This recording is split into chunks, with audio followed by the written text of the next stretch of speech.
न्यायाधीश को सजा कैसे मिल सकती है? तो इंपीचमेंट आता है, महाभियोग।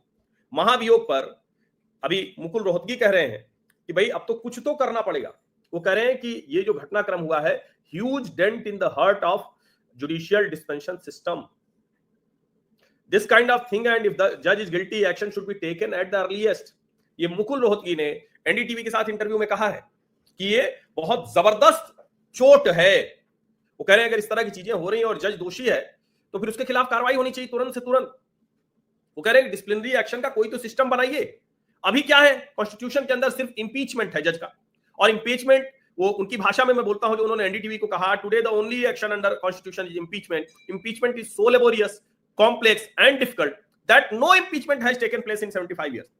75 वर्ष में कोई न्यायाधीश, किसी के ऊपर कोई दाग नहीं है, सब बेदाग हैं, सब बड़े अच्छे हैं। यहां तक कि 3-4 बार प्रयास भी किया गया लेकिन हो नहीं पाया। और मुझे लगता है कि मुकुल रोहतगी की ये जो बात है इस पर जरा चर्चा होनी चाहिए। सीनियर एडवोकेट्स हैं बड़े बड़े, वो सब कह रहे हैं कि जो सिलेक्शन ऑफ जजेज है कॉलेजियम के जरिए, इसको सोचना चाहिए। The old debate on the manner of appointment of जजेज and the manner of disciplinary proceedings against जजेज has to be रीलुक्ड eight. भाई ऐसे कैसे हो सकता है कि उनके ऊपर कोई सवाल नहीं खड़ा होगा, उनको कुछ कहा नहीं जा सकेगा? ठीक है, न्यायाधीश के ऊपर ये सब हो, लेकिन फिर एक काम और करना चाहिए। ठीक, हम न्यायाधीश को बिल्कुल जिसको कहते हैं ना कि पवित्र गाय की तरह देखेंगे, लेकिन कब?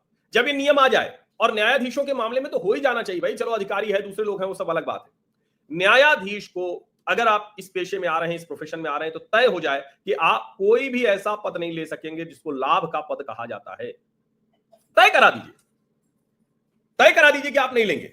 मैं तो कहता हूं नियम यह भी डाल दीजिए कि न्यायाधीश अगर होंगे तो उनको सरकार अपने खर्चे पे आजीवन घर दे देगी।